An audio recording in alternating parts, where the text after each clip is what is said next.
नमस्ते दोस्तों, कैसे हैं? आशा है आप बहुत अच्छे होंगे। आज हम चर्चा करेंगे स्लिप डिस्क और साटिका के बारे में। साटिका स्लिप डिस्क क्या है, उनके कारण क्या हैं, उसकी सावधानियां, उपचार। तो सबसे पहले जानते हैं स्लिप डिस्क और साटिका क्या है। हमारी स्पाइन की 33 हड्डियां होती हैं। उन 33 हड्डियों के बीच में गद्दी लगी होती है। जब हमारे स्पाइन मुड़े, हमारी रीढ़ की हड्डी मुड़े, तो आपस में घिसे ना, टकराए ना, तो अपनी जगह से वो गद्दी खिसक जाती है। इससे नाम से ही पता चलता है स्लिप डिस्क। वो जो डिस्क है, एक के ऊपर एक जो रखी हुई हैं, उनके बीचों बीच वो अपनी जगह से खिसक जाती है, तो स्लिप डिस्क हो गया। अब उसके खिसकने की वजह से ही हमारे नाभि के जस्ट पीछे से होते हुए नीचे हमारे दोनों कूल्हों के बीच से होते हुए वो नब्स आती है पैरों में। और उस नब्स का जो साइटिका नब्स है, साइटिका नस है, उसका कार्य है सेंसेशन को यानी संदेश को पहुंचाना, ले जाना। जो हम छू रहे हैं, पता चलता है कि ये हम छुए हैं यहाँ पर हमारी स्किन में, वो संदेश पहुँचाने का काम वही साटिका नब्स, साटिका नस ही करती है। तो जब यहाँ से जब स्लिप डिस्क खिसक जाती है तो वो नस दबने लगती है और उन गद्दियों के बीच में एक फ्लूइड भरा रहता है। वो फ्लूइड निकलने लगता है और स्पाइन नब्स से टकराने, जब दबने लगती है तो दर्द शुरू हो जाता है, सेंसेशन शुरू हो जाता है, नमनेस आने लगती है, भयंकर दर्द भी होने लगता है। वहाँ की मांसपेशियों की कार्य क्षमता से अधिक भार पड़ जाता है, अधिक प्रेशर पड़ जाता है, इसलिए स्लिप डिस्क हो जाती है, साटिका दर्द होने लगता है, साटिका हो जाता है, नमनेस होने लगती है। ये स्लिप डिस्क और साटिका की वजह से होता है। अब हम जानते हैं इसका उपचार। इसके उपचार के लिए है कि यदि बहुत ज़्यादा दर्द हो रहा हो यहाँ पर और सूजन हो, तो आप किसी प्रकार की कोई एक्सरसाइज नहीं करना, ना ही किसी प्रकार का कोई योगा करना। जब वहाँ पर सूजन कम हो जाए और दर्द कम हो जाए तो फिर आप धीरे धीरे कर सकते हैं। सूजन और दर्द को कम करने के लिए ठंडे और गर्म की सिकाई कर सकते हैं।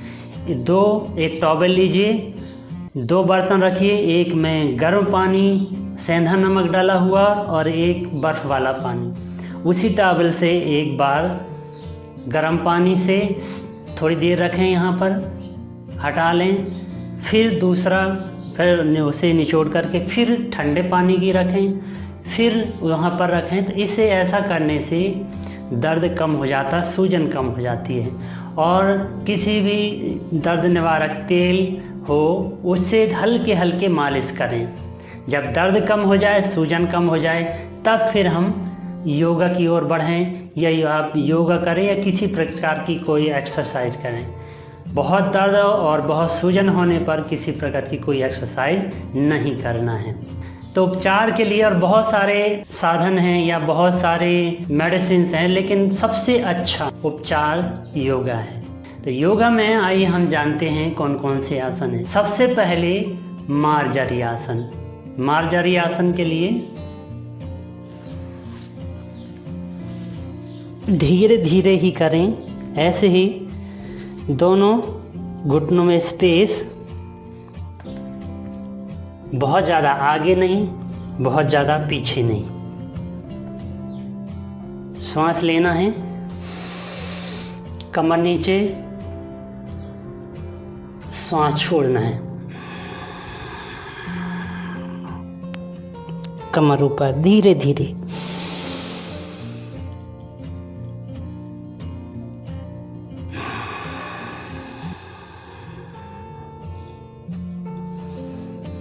बहुत ज़्यादा स्ट्रेचिंग ना करें, जितना दर्द से ओवरकम ना हो, मतलब ज़्यादा दर्द ना हो, कम हो चलेगा, लेकिन बहुत ज़्यादा दर्द होने पर वहीं रुक जाएं, ना करें।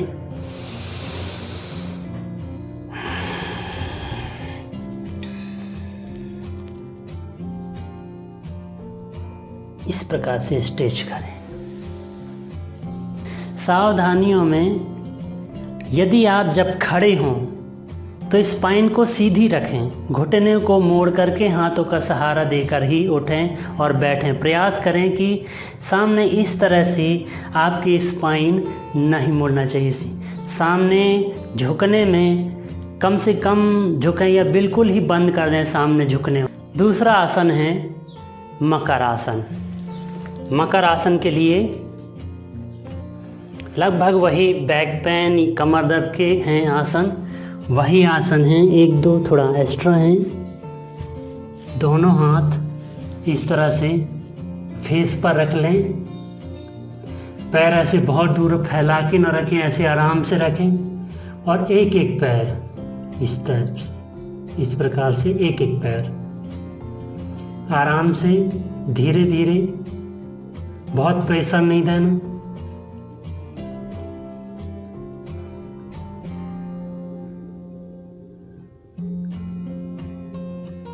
दो से तीन बार ही करें, 2 बार ही या 3 बार ही करें धीरे धीरे। अब दोनों पैर, पहले हमने एक एक पैर से किया था, अब दोनों पैर एक साथ।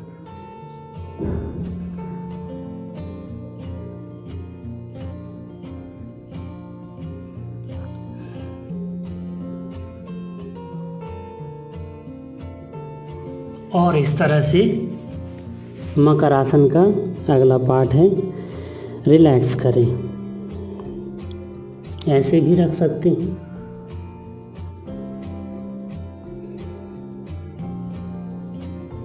तीसरा आसन है भुजंग आसन। दोनों हाथ ऐसे साइड में रख लें, पूरा कोहनी ऐसे हाथ में पूरी कोहनी रख लें और धीरे धीरे उठाएं। सांस लेकर, सांस छोड़ते हुए,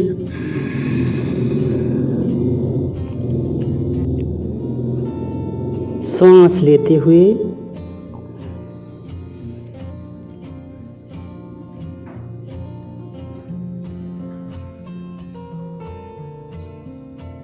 सांस छोड़ते हुए इससे नीचे।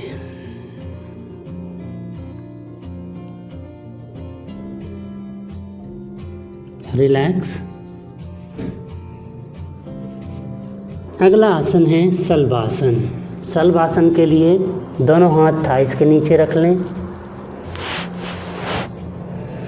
सांस लेकर के राइट पैर पहले, बहुत ज़्यादा तान न दें पैर को। एक्सेल लेफ्ट,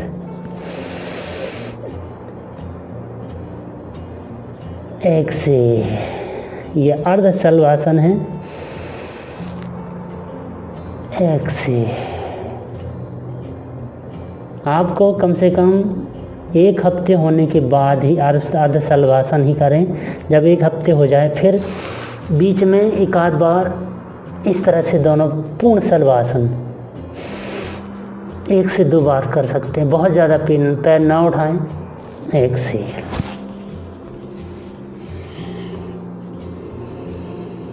और इस तरह मकर आसन में रिलैक्स कर लें। 1-2 गहरी सांस लें।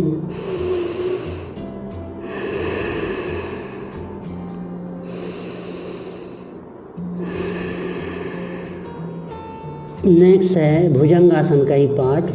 दोनों हथेली, एक हथेली पर दूसरी हथेली रख लें और सांस लेकर सांस छोड़ते हुए, बहुत दर्द होने पर प्रेशर ना दें। जितना दर्द सहन हो सके उतने ही दर्द तक दोनों हाथ उठाएं। अब कमर को भी बैंड करें। ऐसा नहीं करना कि असहनीय दर्द हो रहा हो और आप बैक बेंडिंग किए जा रहे हैं। ऐसा नहीं करना। जितना सहन हो सके, मतलब थोड़ा सा एफर्ट बस लगाना, बहुत ज़्यादा नहीं।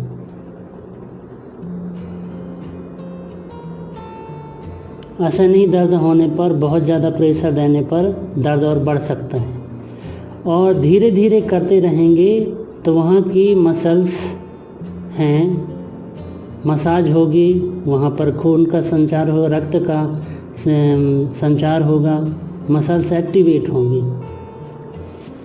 अगले आसन करते हैं हम पेट के बल लेट कर।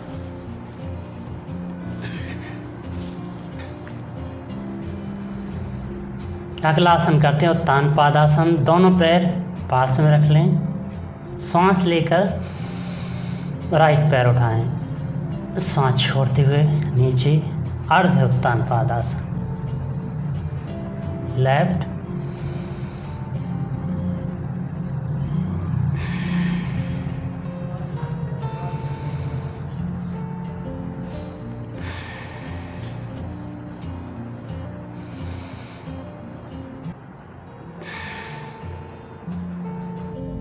उत्तान पादासन के बाद अर्ध पवन मुक्तासन। अर्ध पवन मुक्तासन में एक पैर राइट पैर मोड़िए और इस तरह से सांस लेकर सिर नहीं उठाना, इसमें दूसरा पैर।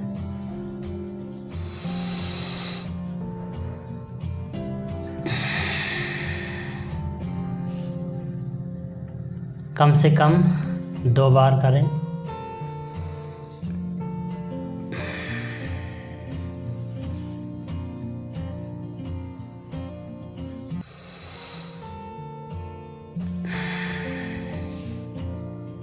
एक और है एक्सरसाइज, पैर मोड़ लेना है और पैर को खोलते हुए इस तरह से।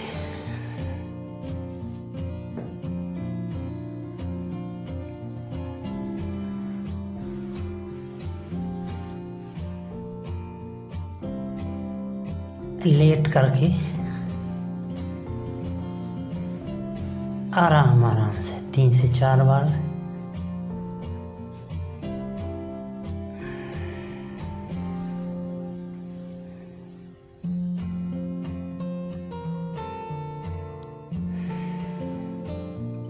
इसके बाद राइट पैर मोड़ना और खींचना सिर की तरफ आराम से श्वास लेकर।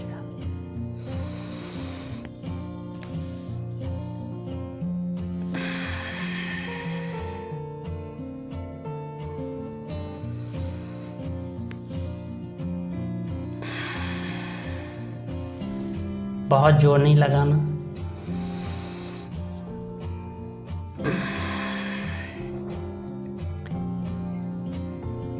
जब कुछ दिन 10 दिन 1 हफ्ते हो जाएं तो दोनों पैर एक साथ।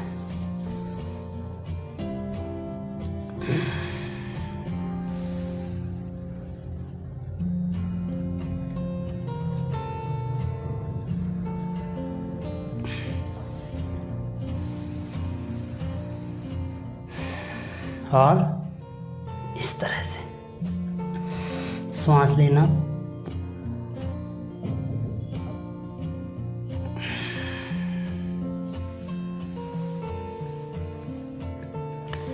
दो से तीन बार ही करना और इस तरह शवासन में लेट जाएं कुछ देर तक। आंखें बंद रखें, सारा शरीर ढीला छोड़ दें। अपने मन की आंखों से देखें, अनुभव करें दोनों पैर के अंगूठे उंगलियां रिलैक्स, दोनों घुटने थाई मसल्स रिलैक्स, दोनों हाथों के अंगूठे उंगलियां रिलैक्स, दोनों कलाई एल्बो शोल्डर रिलैक्स, स्टमक कमर बैक मसल्स रिलैक्स। सिर की तरफ ध्यान दीजिए, आंखों को रिलैक्स कीजिए, पलकें फेस मसल्स नाक कान मुख संपूर्ण मस्तिष्क relax, whole body relax, complete silent.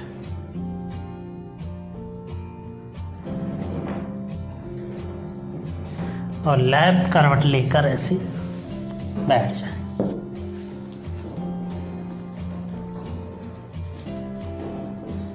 इस तरह आप प्रत्येक दिन सुबह शाम थोड़ा थोड़ा धीरे धीरे करेंगे। नहीं मिल पा रहा तो मॉर्निंग में सबसे अच्छा और खाली पेट करना है। मार्केट से एक रबड़ का ऐसा मुड़ा हुआ स्पाइनल कुछ ट्रायंगल बोलते हैं, स्पाइन के लिए आता है। ऑफिस में चेयर के ऐसे पीछे रखेंगे तो जो जिनकी इस तरह झुककर बैठने की आदत है वो इस तरह बैठने की, क्योंकि पास में ही रखी रहती है। और जब कुर्सी में बैठें तो पहले तो पूरी कुर्सी में इस तरह से बैठ सकते हैं और फिर कुर्सी के अगले हिस्से में एकदम 4 अंगुल में ही बैठें, पैर नीचे रखें, पूरे 4 अंगुल में ही बैठें। तो इस तरह से केवल पिछले हिस्से में हिप्स के पास ही दबाव पड़ेगा, बहुत ज़्यादा नहीं पड़ेगा। बहुत देर तक बैठे रहने से भी नमनेस और यहाँ की नब्स जो साइटिका नब्स दबने लगती है और दर्द शुरू हो जाता है। 4 व्हीलर में पीछे सीट में रखने का भी आता है, आप उसे ले सकते हैं।